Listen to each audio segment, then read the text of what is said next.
अगर आपका smartphone Google के एंड्रॉइड पर चलता है तो आपके फोन में भारत का मोस्ट वांटेड मसूद अजहर छुप कर बैठा है। गूगल के प्लेटफॉर्म से नफरत और दहशत का वायरस फैलाने की छूट मिल जाना बेहद खतरनाक और सनसनीखेज है। 4 दिसंबर 2020 को गूगल प्ले स्टोर में अच्छी बातें नाम का ये मोबाइल एप्लीकेशन लॉन्च किया गया था। कहने के लिए तो ये एक ऐसा ऐप है जो कि एजुकेशन के सेक्शन में है, इस्लाम से जुड़ी हुई टीचिंग्स को प्रचारित करता है, प्रसारित करता है।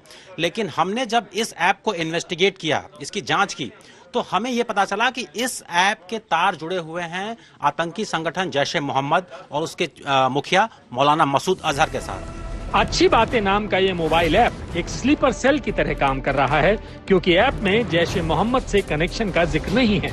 लेकिन ऐप के डेवलपर्स ने एक ब्लॉग पेज बनाया हुआ है जिसका हाइपरलिंक ऐप के डिस्क्रिप्शन पेज पर है। वेब पेज के जरिए मसूद अजहर के भड़काऊ लेखों और उसकी तकरीरों तक यूजर को पहुंचाया जाता है।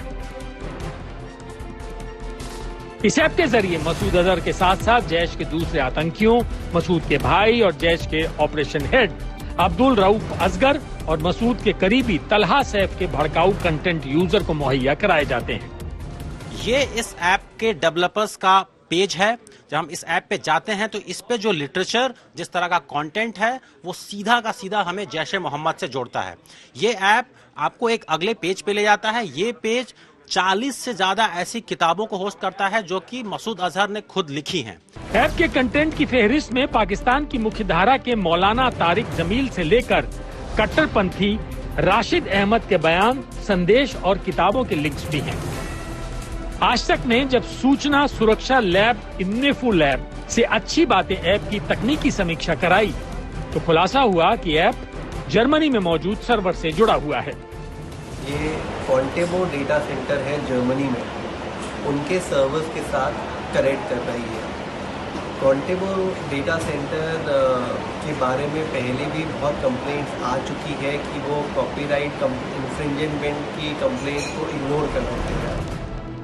अच्छी बातें मोबाइल ऐप को एक बार फोन में डाउनलोड करने के बाद ये एप्लीकेशन के फंक्शन से अलग हटकर इजाजत मांगने लगता है।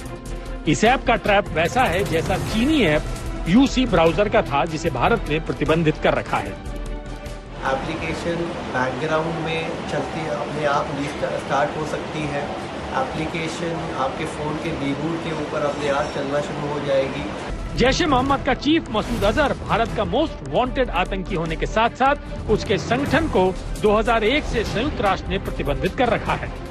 अमेरिका के विदेश विभाग ने भी जैश-ए-मोहम्मद को आतंकी संगठनों की सूची में डाल रखा है। ऐसे में गूगल के एंड्रॉइड प्लेटफॉर्म पर इसकी मौजूदगी हैरान करती है।